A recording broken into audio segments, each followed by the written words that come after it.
Straight ahead on this edition of City Span, we are feeling the heat. Summertime is upon us, and the growing Summer 500 Student Jobs Program is underway.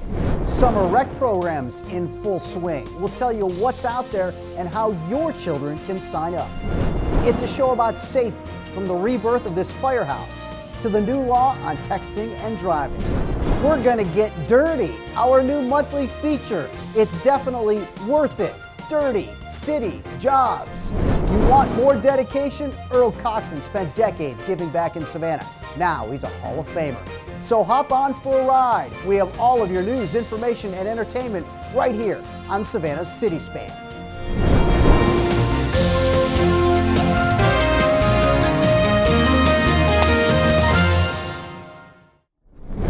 And welcome to the summer. We are glad you are joining us here at City Span for all your news, information, entertainment, and everything about the city of Savannah. I'm your host, Ken Slatz. We have to start with jobs, education, and life skills for our area's high school students.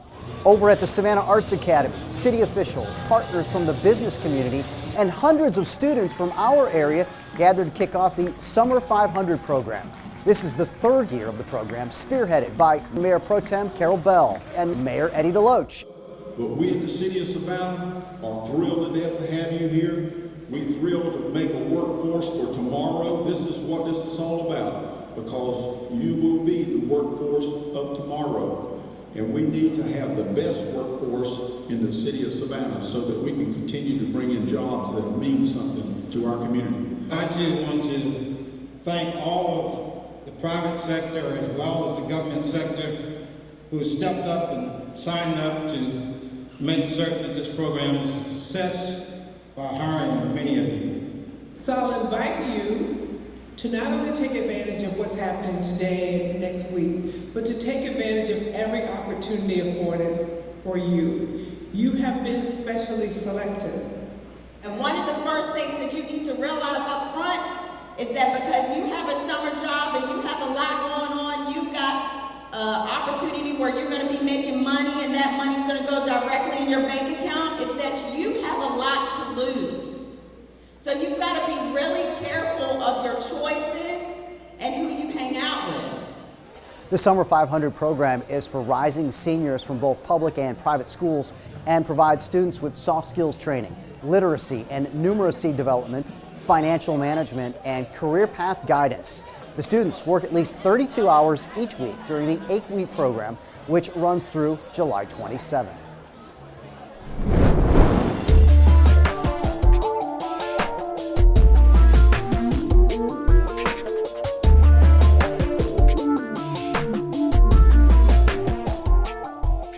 Yep, there's lots going on with SPLOST dollars, major headway in the Windsor Forest neighborhood. Behind the old Woody's skate park, we showed you the groundbreaking just a few short months ago. Now you can see the progress contractors are making on what will become a walking trail and dog park with plenty of shaded areas. Work is really underway. The path, the walkway is actually starting to be laid. The road on Linwood Road has been taken up. That's where the dog parks will be.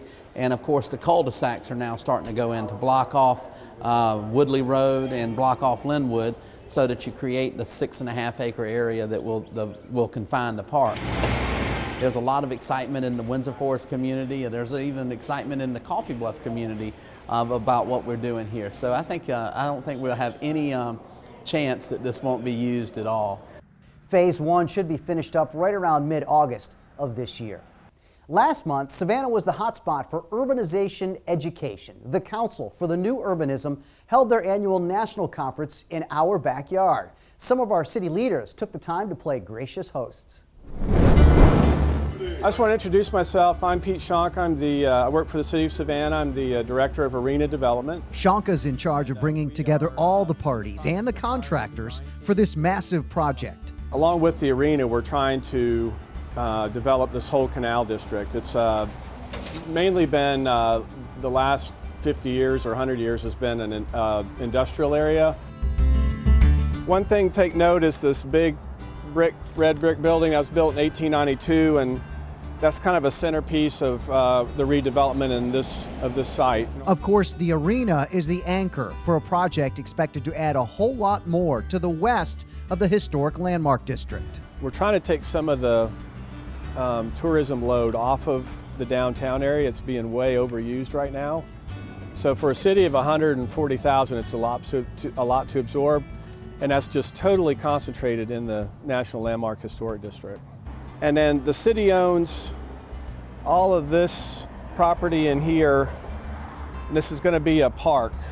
But this is where we think that we could really, cut a few more channels through this area and create a really nice packing, and then you can go up and down the canal. There's another branch of the canal further upstream. You can get back in there. It's really nice as well. The northern portion of the Canal District will close the gap between a large area where SCAD dorms are located and the expanded downtown Bay Street streetscape project. It's amazing how close the projects actually are, and so with the historic streetscapes really setting kind of the stage for the opportunity to connect the west to the east.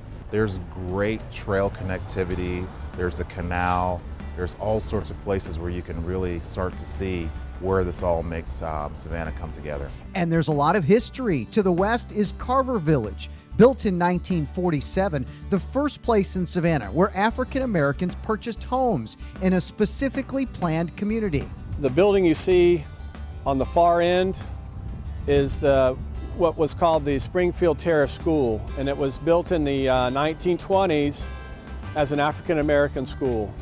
It's a great building. We're going to renovate that and use that as a museum to kind of interpret all of the history of this area. We have the arena mostly funded. This other development, not so much. And so with the parking garages that we're going to need, we're looking for public-private partnership, P3 financing rather. And then really just trying to leverage some of our development assets here.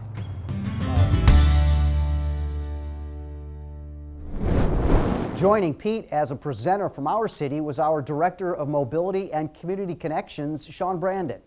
He presented to a large audience at the historic Savannah Theater, focusing on our growing retail destination along Broughton Street and beyond. Savannah, along with Charleston, have become two of the leading urban shopping districts in the world. And it's plain and simple, we need to find alternatives to the good old curbside parking spot. We spend now about $1.5 million on shuttle systems, but we also spend now substantial amounts of money on bike and pedestrian infrastructure. And my reasoning for that is simple.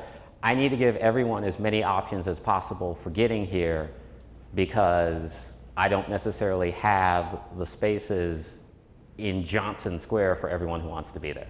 What we know is any parking we build is going to be in connection. One, it's going to be peripheral, and two, it's going to be in connection with a development that's already happening. You can check out Sean's full presentation on our City of Savannah's YouTube page.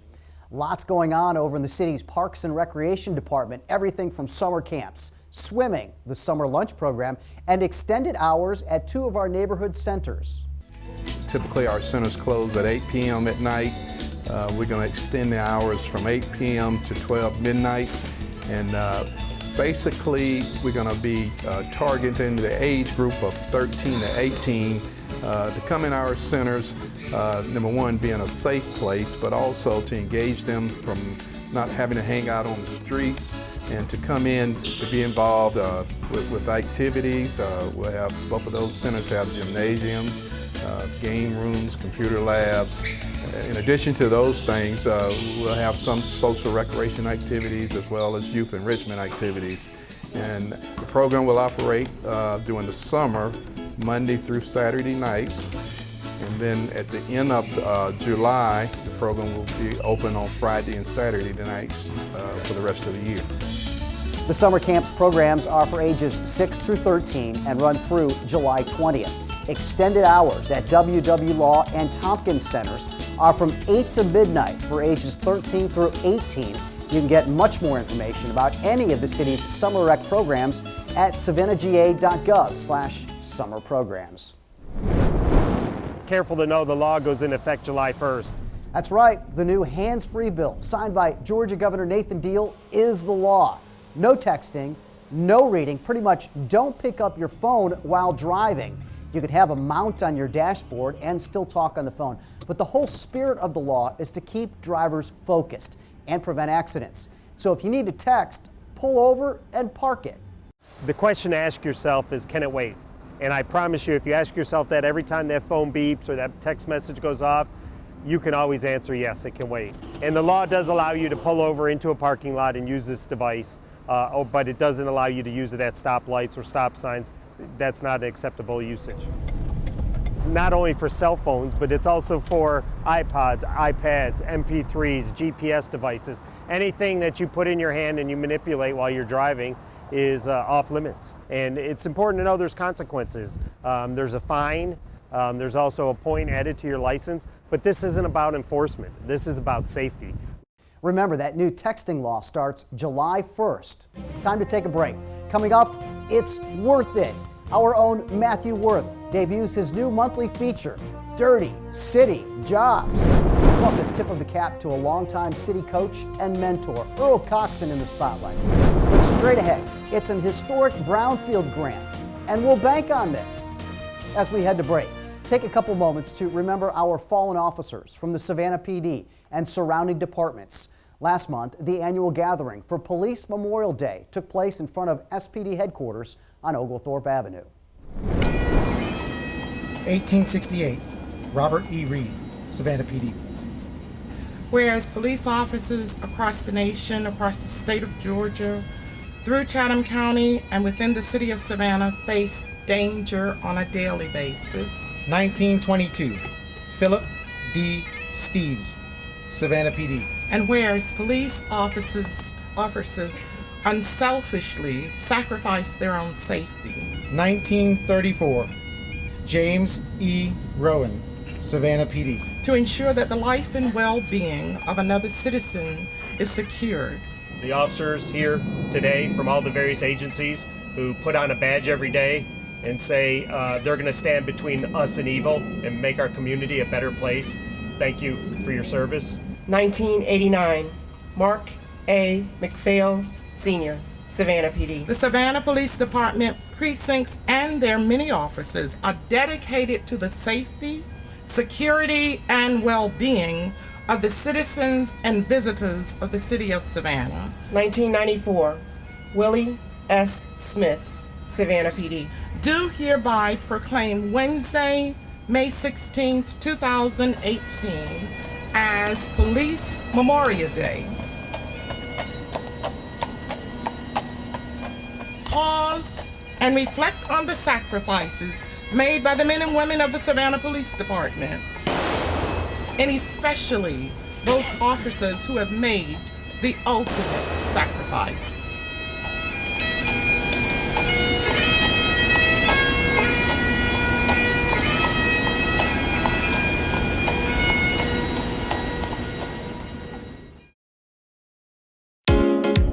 Are you a low-income homeowner in the city of Savannah? If so, you may be eligible for the city's free volunteer summer home repair program. Work may include ramp and fence repairs, exterior painting, and roof repairs or replacements. Only single-story homes are eligible. For more information, call the City of Savannah's Housing and Neighborhood Services Department at 651-6517.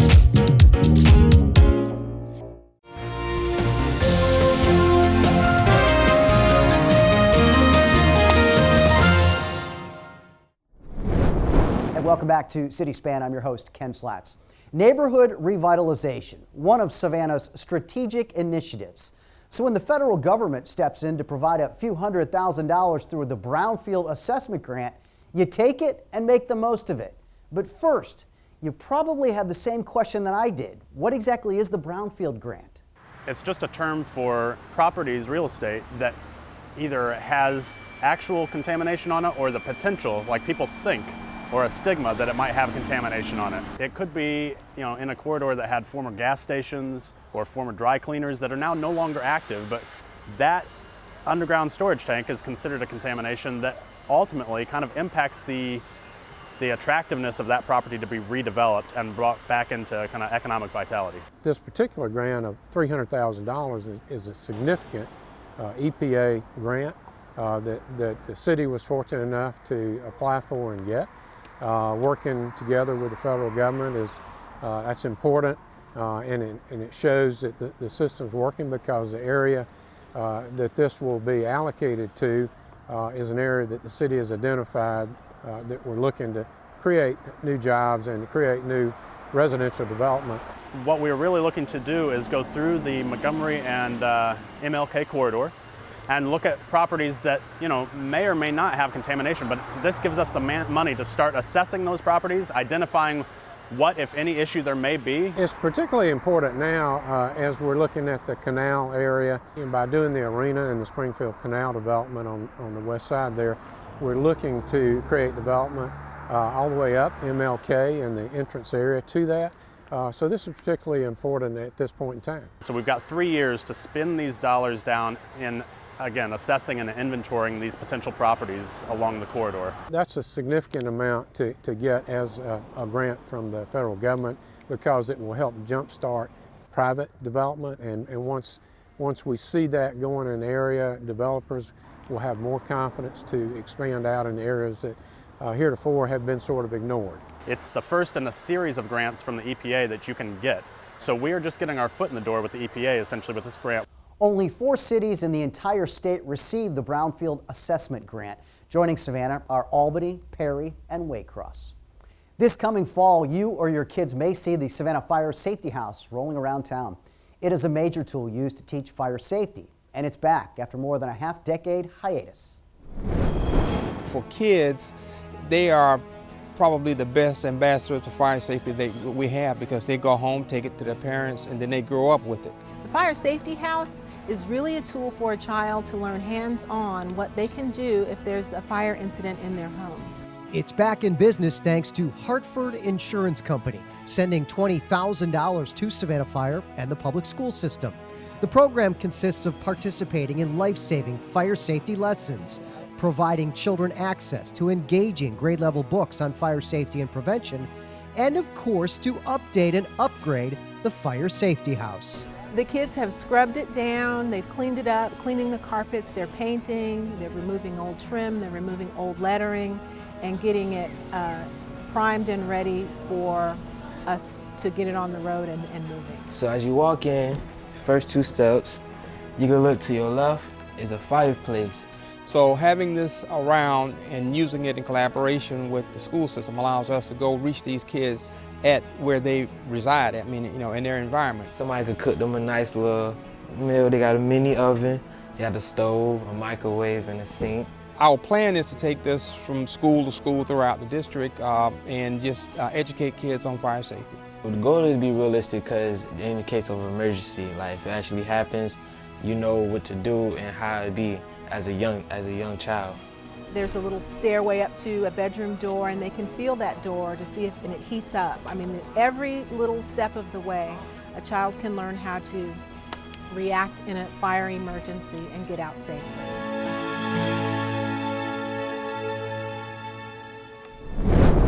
Did you know you can pay most of your bills online? Richard Reed of Consumer Credit Counseling Services has some fast, easy, and convenient ways you can do just that. Here's this month's installment of Bank Atlas. Most of us are looking for ways to save time and money. Paying bills online can help you do just that. It's easy and safer than writing paper checks. It can also keep you organized. You can pay many bills online, such as car payments, electric bills, rent, telephone bills, and more. You can pay your bills through the company's website, through your bank, or set up automatic payments with the company. Here are 3 ways you can use online banking.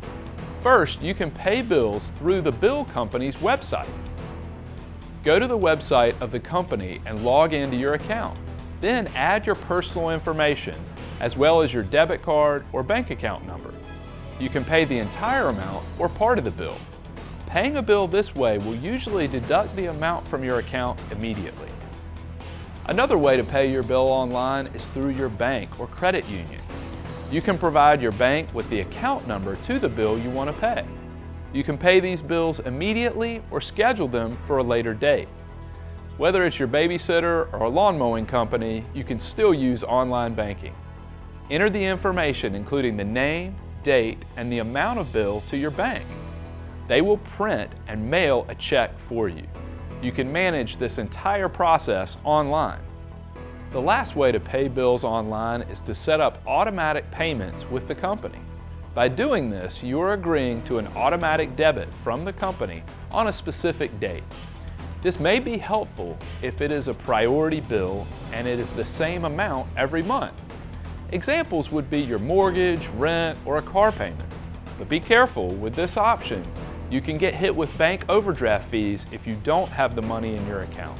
Online banking is a great way to stay organized. Paying bills online can save you time and money. Plus, you can do it all from the comfort of your home. Until next time, I'm Richard Reeve, and you can bank on this.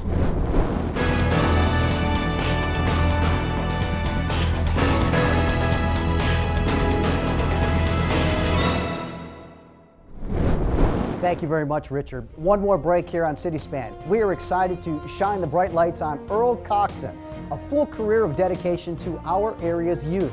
And now he's a Hall of Famer. But straight ahead, the much anticipated Dirty City Jobs. It is certainly worth your time to stick around. As we head to break, check out the City of Savannah's new exhibit at the Beach Institute. Take it away, Luciana.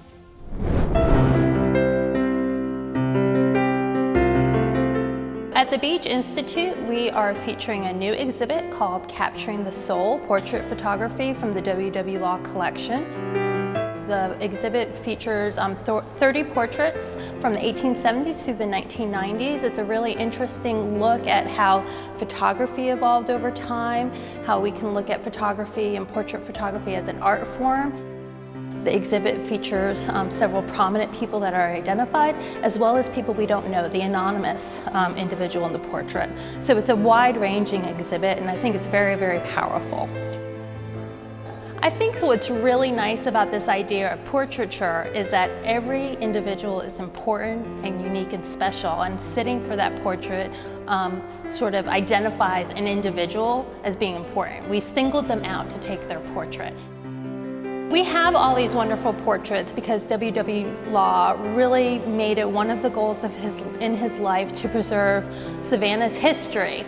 And many people looked at him as the gatekeeper, the keeper of that history. And so some of the portraits and the photographs in his collection are of his own family, but many are not. Many are collections that were turned over to him to safeguard and can keep. And so we have all of these wonderful portraits because Mr. Law saved and preserved them. Capturing the Soul is going to be up now, May 2018 through January 2019 at the Beach Institute African American Cultural Center, which is at 502 East Harris Street, just off of Price Street, downtown Savannah. You can also discover more about the W.W. Law photograph collection on the city's website at www.savannahga.gov/WW Law.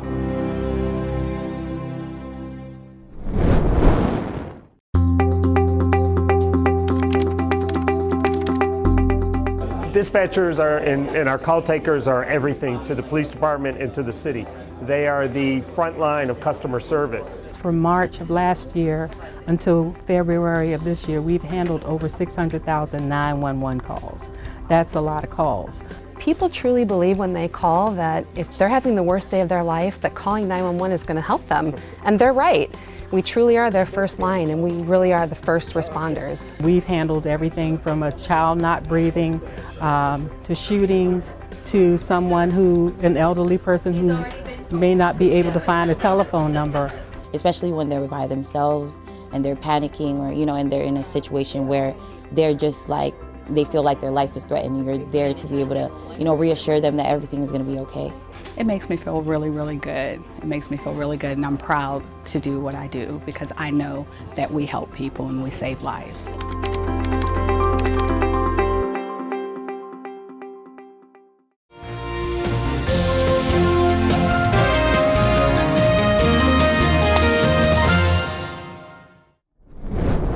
Welcome back to City Span. Do you like greasy, grimy gopher guts or maybe smelly swaths of sewage?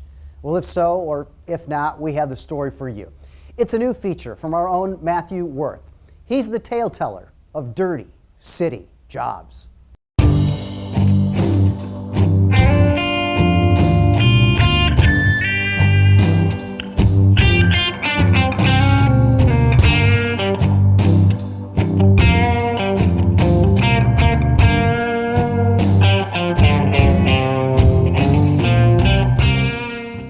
Hello Savannah, this is Matthew Wirth and we have Dirty Jobs Savannah style here. I'm with Daryl. Daryl is the operations superintendent for the President Street Water Reclamation Plant. And today he's going to give us an inside scoop. Why don't you tell us exactly what we're doing? Well, today we're going to go inside of one of our aeration basins. It's an important part of our process. All right, let's get to it.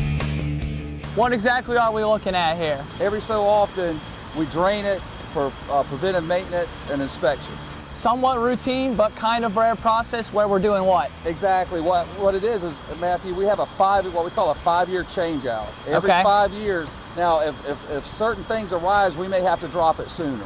Okay. And what these headers do, they supply air to our biology. Mm-hmm. And the biology must have oxygen to live. So you're telling me we're using biology and microorganisms to purify our water here? Exactly. You're exactly right.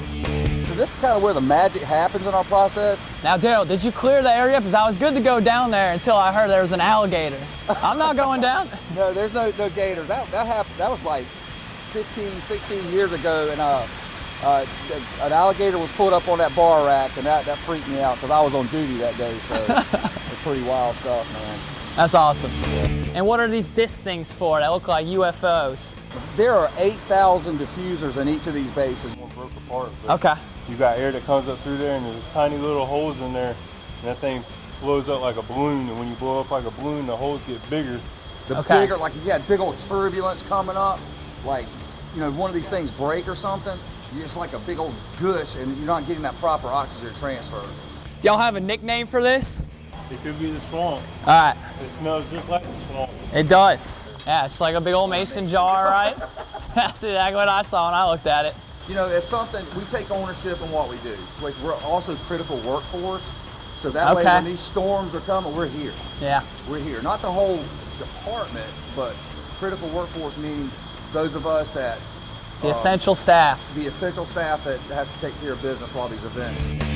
We're in the business of environmental stewardship. We're here to protect the environment. Clean Water Act of '72 mandated that these cities, businesses have these utility treatment plants because the population was growing so much. Raw sewage just used to go straight out to the Savannah River. So these plants they speed up the process. Mother Nature can do it herself, but it just takes so long. And these plants just speed that process up. And this plant right here is the biggest one on the coast. All right, Savannah, I've had enough fun playing down here in the mud. I'm gonna let the professionals get back to work. All right, the next time you take a swim in the river or flush the toilet, don't forget what Daryl and Jeff are doing down here to make sure that your water stays clean. Thanks for tuning in to our pilot episode of Dirty Jobs Savannah Style. I'm Matthew Wirth, your host, and I'll see you next month. Thanks a lot, Matt. Can't wait to see next month's Dirty City Jobs. All right, shifting gears now. The Oasis on the bluff overlooking the Wilmington River, that's now home to Bonaventure Cemetery, has been the subject of numerous artists, both past and present. The City of Savannah's Municipal Records and Archives Division most recent Hungry for History lecture explores the fascinating history and art of Bonaventure. This painting is in the Jepson Center right now. It belongs to the Miller Collection in Atlanta and is the earliest surviving painting that I know of Bonaventure. And it's called A Stroll Through the Arcades, Savannah, Georgia, dated, we think it's 1838. And if so, it dates to Bonaventure's later years as a plantation. Of course, the most famous piece of art to come out of Bonaventure, and one that has changed the face of Savannah, is Jack Lee's iconic photograph, Midnight, featured on the cover of John Barrett's best-selling book, Midnight in the Garden of Good and Evil. As the light began to fade, he saw her, Sylvia Shaw Judson's Bird Girl, who was a garden statue and possibly one of the only markers not originally meant for a grave. Even though he was quite familiar with the cemetery and had many close family members, including his mother and father, buried there, he had never seen her before and knew nothing about her except for that she was perfect for the image that he wanted to make. With one click of a shutter, he produced one of the most famous photographs ever taken by an American and changed the course of his own life forever. You can learn much more about the history and art of Bonaventure by watching the full lecture on the city's YouTube page. You can also visit the Telfair Museum's exhibit, Bonaventure, a historic cemetery in art, now through September 23rd. Check their website out, telfair.org, for more information. Lifelong Savannah resident and longshoreman Earl Coxon was all smiles one Monday in May. You see, he was entering the Greater Savannah Athletic Hall of Fame, not necessarily for his athletic prowess, but for his decades of giving back to his community. Although I didn't do this for any honor, you know, it is an honor to be elected in this, because very few people get into this Hall of Fame. Coxon spent his youth suiting up for the Frank Kellen Boys and Girls Club in baseball, basketball, and football. But it was when he hit his early 20s when his real MVP performance kicked in. That's when he became Coach Earl. Oh yeah, the first thing they would probably tell you is Coach Earl would tell you, do your schoolwork.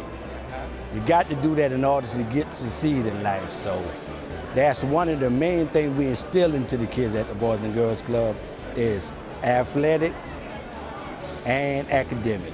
Coxon also spent many years coaching in the old Police Athletic League. But it was his nearing of 4 decades of work at the Boys and Girls Club that is near and dear to his heart. It brings a smile to my face because it did so much for me. You know, growing up around there, you know, it helped me out with my school, with how to deal with society, and, you know, it's one of the best places you could be for a kid. Coxon honored not only for his coaching, but also for his financial support. We have very little resources for athletics. This proud longtime longshoreman in the ILA Local 1414 was always willing to open his pocketbook for his extended family. With that, I was able to give back to the kids, you know, buy tennis shoes, cleats, help with uniforms, school clothes, whatever a kid needs. I've been fortunate, you know, to do that. So don't forget where you come from, because look at me, from the boys club to coaching you all, trying to show you the right way. Come back and do the same thing. It's a message not preached enough, but Earl Coxon learned it, believes it, and is proud because his family instilled it in him. Oh, that's great. I know my mom is smiling from up in heaven because she kind of pushed me to stay at it. When I was going to quit, she would tell me, no, you know, the kids need you, so do it for them. That's why you got in it for, so stay in it for them.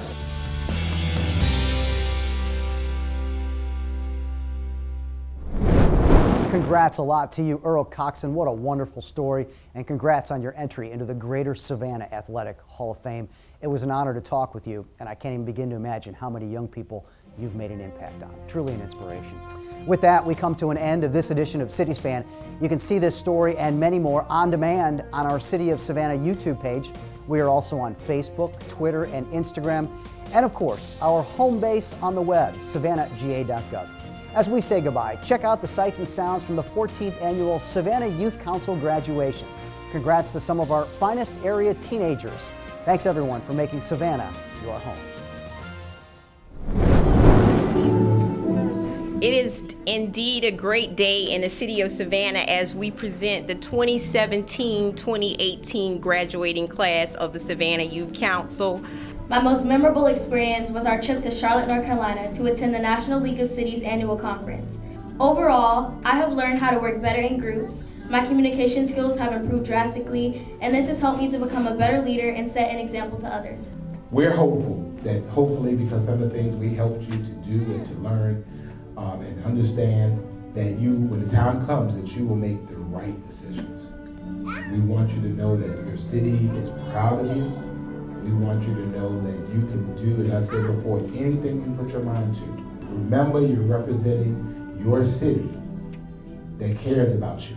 With our deepest love and appreciation to Carlos E. Bates for outstanding and dedicated service to Savannah Youth Council 2008 to 2018. Y'all stand, let's show us some love.